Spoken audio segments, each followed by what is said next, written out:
Get ready for the latest NFL info you need to know. NFL Insider starts now.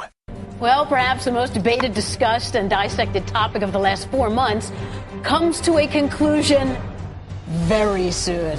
Deflategate, of course, here with Adam Schefter, Jarrett Bell, Mark Dominic. I'm Suzy Kolber. Adam, let's start right there. You've been saying since this morning you believe discipline is imminent. So what are you hearing right now? Well, imminent means maybe today, maybe tomorrow, certainly very soon. I would think within the next 24 hours, we'll have something. If you go back to last week when the Wells report initially was released, we said at that time that it would be days. Well, days have come and days have gone. And the NFL is getting ready to announce its findings and hand out its discipline.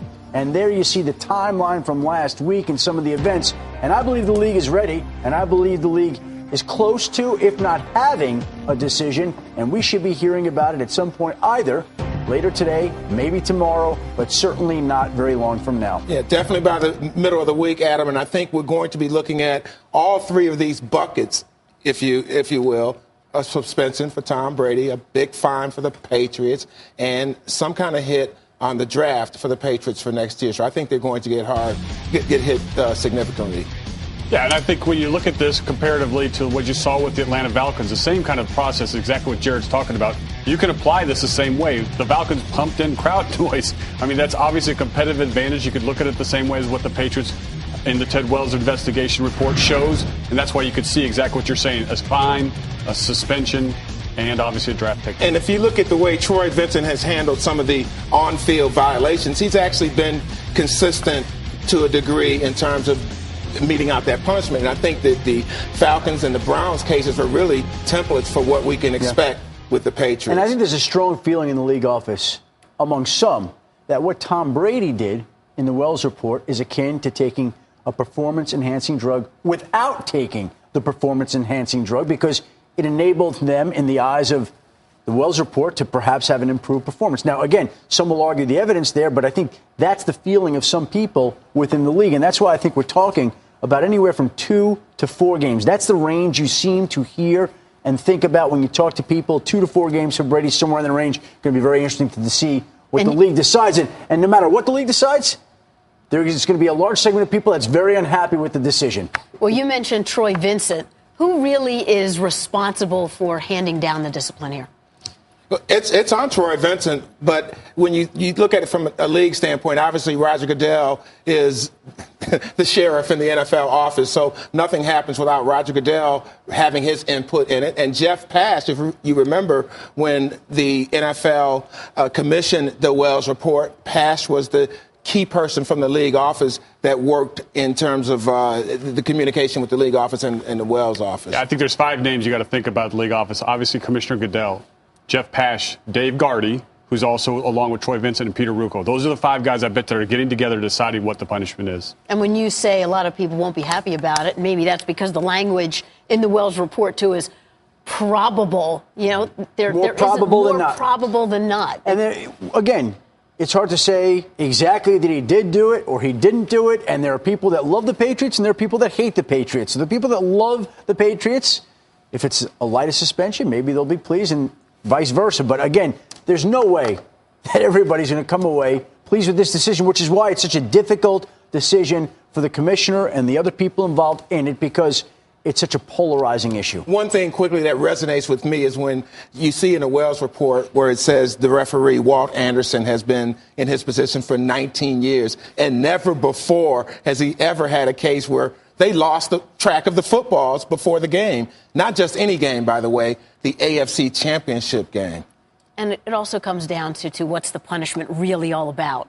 Is it about withholding information, lack of cooperation, all of those things? Well, I think the league is upset and disappointed that, in its eyes, Tom Brady did not come forward with emails, with his text messages. But then again, you could say to the flip side of that they have the text message records of everyone else in the Patriots organization. So if Tom Brady texted Jim McNally, or he texted John Yastrzemski, or he texted Bill Belichick or Nick Caserio, there's a record of that. They've seen all the texts that have come into those phones from Tom Brady. He didn't give over his records, but again, the league had access to it, but that's not enough in the league's eyes. Many different sides to this, so let's bring in Josina Anderson. Josina is with us as well today. So number one, Josina, how do people in the league feel about the talk of using the PED policy with regards to cheating and a 4-game suspension as a baseline for punishment? Well, Suzy, a league source that I talked to thought that the use of the PED policy for coming up with some sort of baseline for discipline was not exactly equivalent, but understandable when you're factoring the cheating questions and considerations surrounding the Tom Brady case, just with regards of the presumption of at least a minimum of a 4-game suspension when applying the PED policy. And that league source said, quote, people are talking about the automatic 4-game suspension for a PED, but that's actually more unclear now because our PED discipline is more tiered now as of 2014. In the old policy, it was a straight 4-game, 8, and then banishment, no matter what it was. Now there are more subtleties for establishing a positive result. And just to illuminate that more, now you can get a 2-game suspension for producing a dilute sample. If you have a positive result for Adderall in the offseason, you're actually directed to the substance of abuse program as opposed to the automatic 4 if you have that same positive of Adderall during the season, or a possible 6-game if there is a banned substances mixed with the dilute sample. So they just wanted to underline the nuances that are actually applied there. And they actually thought it was more apt to consider the use of stickum when it comes to mechanical violations with regards to competitive violations, as opposed to something that's ingested that's biological. And the other area that we all just discussed, that a lot has been made of Tom Brady not turning over his cell phone. How are NFLPA reps reacting to Ted Wells' investigation, including requests to surrender personal records? Well, yeah, definitely not good. I talked to NFLPA Executive Committee member Lorenzo Alexander, who obviously was dismayed by the request possibly for phone records and things like that, although we know that Tom Brady could have just produced the messages within the scope of the investigation. But Lorenzo said, quote, I think not turning over text messages should not have had any bearing on Tom Brady's livelihood with respect to playing and being paid by the NFL. At the end of the day, I know I'm not going to incriminate myself, especially if I don't have to. Where should the line be drawn? And the other thing that Lorenzo wanted to just say is that regardless of the punishment that we are anticipating, per Adam Schefter's report, that they will continue to support Tom Brady, and they want him to know that they have his back. Suzy? Josina will be with us throughout the show. Adam, I know you kind of want to jump in on one thing that we were talking about. We've seen something like this happen before. And a similar case, Brett Favre asked to turn over his cell phone when he was involved with a woman New York Jets employee, and he declined to do it. And that was in December of 2010, roughly. The league wound up fining him $50,000. So if we're going to talk precedent here, that would seem to be a precedent if that's what upsets the league. A similarly high-statured quarterback refusing to turn over his cell phone records when requested. And in that particular case, it resulted in a $50,000 fine for Brett Favre. And, Mark, you've been through an investigation before. I can dial right into what you're talking about. I've been through one of these investigations before. We had a situation during the lockout where our Coach Raheem Morris at the time, said that he was talking to players all the time, and we were requested to turn over the phone records, which was over at some point through the process. I was so frustrated with the process, I said, I'm done. I'm done giving you guys. You had all this information. You found nothing so far. They said, we want another 1,000 phone records. I wouldn't do it. And I think if you've ever seen the movie The Firm, they strongly encourage, the league office strongly encouraged the phone records to a fine, exactly what Adam Schefter just reported about, with Brett Favre. And we had a big fine come us. Suddenly the phone records appeared and the fine kind of disappeared. So they are strongly encouraging. That's a serious situation up there. They take that as an offense of guilt. Mm-hmm. Oh. Penalty gets tougher. You don't cooperate, that's going to factor into the final analysis when it comes to discipline. Okay. We'll be on top, obviously, of any breaking news. We're here up until NFL Live at 4 Eastern. So keep it right here on ESPN. And some additional context. Other teams were punished earlier this offseason, including the Browns. They saw GM Ray Farmer suspended 4 games for Textgate. The Falcons forfeited a late-round pick for pumping in crowd noise. And the Jets were fined $100,000 for tampering with Darrelle Revis. Geico presents Strange Savings Stories. Astronomers detected an interstellar transmission. It stated, Geico, 15 minutes could save you 15% or more. The implications were staggering. Was the cosmos telling us we could all save hundreds on car insurance with Geico? Or did their radar merely pick up a signal from the nearby Rufus and Clyde's morning show? We may never know.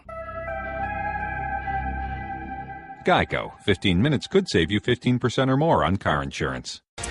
The first non-quarterback selected in the draft saw his season end before it began. Jags rookie Dante Fowler Jr., the third overall pick, will miss his entire rookie season after suffering a torn ACL in his left knee on Friday during the team's first practice of its rookie minicamp. Fowler injured rushing the passer during 11-on-11 drills. I planted on my left leg a little bit, over-exaggerated a little bit, and my weight shifted one way and my foot got caught in the dirt. So, yeah, it was a little nasty feeling. In the future, a year from now, we'll be all smiling again, talking about, me sacking people, so we'll be fine. Fowler wasn't the only rookie to suffer a season-ending injury at rookie minicamp this year. On Saturday, Broncos tight end Jeff Heuerman tore his ACL. He was a third-round pick out of Ohio State. Some minor injuries of note also as Panthers top picks Shaq Thompson and Devin Funchess left minicamp on Friday. So we know that each team, each head coach has a different philosophy of how to indoctrinate the rookies into their program. What's too much? Well, for me personally, I lived this on the wrong way. I learned a tough lesson back in 2010 with a young player named Brian Price, who we just drafted out of UCLA, defensive tackle. Had a lot of potential and promise. And in that first rookie minicamp, he tore basically a hamstring off the bone. And in the end of the day, we had to drill drills to reattach both hamstrings into his bone. And he never really recovered as a football player from that. And it was really sad. And what that taught me is, from that point going forward, our draft picks that we actually selected weren't allowed in team drills. I never allowed them in 9-on-7, 7-on-7, team, anything. They could have individual time, and I wanted them for two things. One, I didn't want a young player that was in the organization that's trying to make the team, that doesn't have a contract, to accidentally do something where he's trying to impress a coach and he gets a guy hurt. And number two, I want to make sure they're in the right type of football shape to be able to do this drills this fast, because I want to put them with my strength and conditioning coach for a couple of weeks before we jump into OTAs and make sure they're up to speed where they need to go. So it's unfortunate. I've lived the same road, and it's crumbling for Jacksonville. They're in combine shape, not football shape. That's right. Big difference. Oh, great point. Yeah, because you go from conditioning to all of a sudden competing. Mm-hmm. Now, some people may wonder whether or not the NFLPA will initiate a grievance, because if you saw the injury occur on film, he was engaged with the offensive lineman. But from my understanding of the way the CBA reads, there's not supposed to be live contact. So now you have to have an interpretation of what's live, what's not. The CBA allows you to have some type of contact in these 11-on-11 type situations, as long as it's not live. And live contact usually means full speed, 100 miles an hour, tackling to the ground. I don't think they were in that type of situation. To Mark's point, these players sometimes are trying to impress their coaches. And you have to keep in mind they haven't been doing football drills. And to a large extent, they've been traveling the country, visiting teams for a month, right? Not doing much of anything, then getting drafted, then celebrating their selection, as they should, the achievement of a lifelong goal. And so they go in there, and they're not in great football shape. And so when you are running drills like that, and it's easy to say post facto now, we would never be saying this if he didn't get hurt. But now that he has, it's easy to say sometimes these guys are just not ready to go at that speed that early on in that type of setting. Yeah, one footnote to Fowler. He is the first top 3 pick in the NFL to now miss the season since Kajana Carter in 1995. But if you saw just a little snippet of Fowler talking there, maybe a little bit of a smile on his face, the Jags were so impressed of how positive he is, just his spirit, that he looked at this as, all right, an opportunity to get my body even bigger, stronger, come back even better. It's the best attitude to adopt, but on another hand, you could also say he's so young he doesn't even know what's ahead and the damage he's done to his knee. So that's the more realistic approach, but I applaud him for his optimism and his spirit there, and that's great, and hopefully he can continue to maintain that going forward. Yeah, and if you're a Jags fan, you're probably saying, why us? We've had so much drama and so many setbacks. Here's another one. Well, right, and it's been a rough road for the top defender, and taken off the board in each of the last 4 drafts. Those players, Fowler, Jadeveon Clowney, Deion Jordan, and Morris Claiborne, are all either going to miss the 2015 season or are coming off a season-ending injury. And none of those players have experienced much NFL success. I'm Doug Kazarian. On the latest NBA Lockdown podcast, Amin El-Hassan and I talk about what could have been a fatal mistake for David Blatt and debate if the Grizzlies or Clippers series lead is more surprising. Check it out at ESPN.com/PodCenter. With the likelihood of a Tom Brady suspension coming down soon, worth mentioning success recent players have had in appealing their high-visibility cases. Adrian Peterson was recently reinstated, getting taken off the exempt list after he appealed his indefinite suspension. Ray Rice was reinstated in late November after his appeal. And all 4 Saints players suspended in the 2012 for the Bountygate scandal had their suspensions vacated after a lengthy back and forth. So precedent has been set, shortened suspensions off the appeal process. How do we anticipate this going down?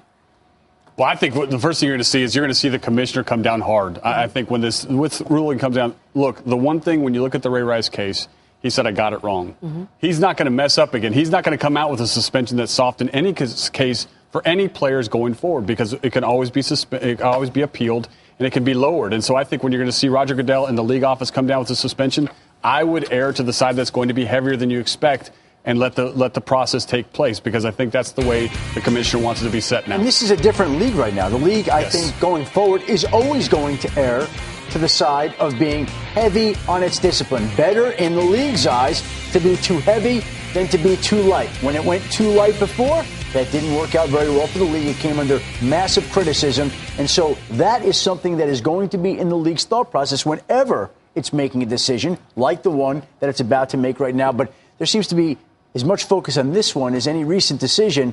And I don't see any reason why they're going to lighten up right now. We'll see. Well, I mean, you went through the whole process of the Ted Wells investigation and producing that report and adding the weight to that you think comes from that with a competitive violation. And then also what you want to add to that with a non-cooperation and the lack of compliance there, and what you're going to do with that as far as considering it conduct detrimental. And how about how far back this goes? You know, I mean, I think we're thinking of this as this is about the AFC Championship game. Right. But maybe is there more to it? Well, I talked to a league source who, again, was using the application of the PED policy as an example when it comes to a violation and really thinking, is the AFC Championship game really the only time that this occurred, or do we have a common sense notion that this occurred outside of that? And they said, well, think about it. When someone tests positive for steroids, do we think that that's just the first time we did it? No, but we have to go with what's in front of us as far as a positive result, not what's in the past. We can apply enhanced testing, but not enhanced punishment. Should Brady lose or get suspended here, I'm sure that will start the appeal process. Okay. And now, time for a little ESPN Insider's Notebook. And we'll start with Mark. Your reaction to the Patriots releasing Kyle Arrington, who, by the way, led the NFL in interceptions in 2011 with 7. Yeah, no, it's a tough situation there with New England when you sit there and look about the fact that Darrelle Revis is gone, Browner's gone, now Arrington's gone. But you got to sit there and say a couple things. Number one, with Arrington, they can't agree to a new deal, but they certainly need to let him test the market for at least 24 to 40 hours before they can start contract negotiations to possibly bring him back.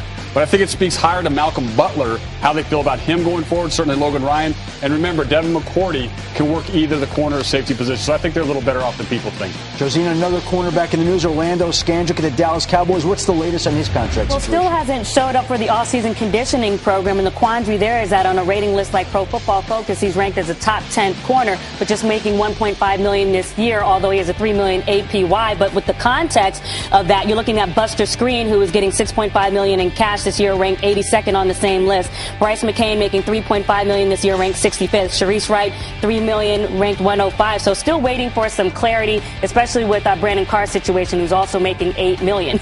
All right, Jared, what did you learn from covering Jameis Winston in the draft process that led up to him becoming the number 1 pick? Yeah, I spent some time with him before the draft in his hometown in Bessemer, Alabama, and then went to Tampa, and he made a good first impression. I think one of the things that I picked up on him is how engaging he is in smaller settings, including the barbershop where I ran into him the day before the draft. Now, of course, all of that's good, and he went to the minicamp, the rookie minicamp early to actually meet his teammates, to greet them. That showed a little bit of leadership, and I think that's something that is going to bode well for him. He spoke very well of the veterans and things like that. But, of course, what happens on the field, learning that playbook, learning the language, processing defenses, that's where it's really going to come down to. I thought his haircut looked remarkably similar to yours. I must say that. Very similar. Very similar.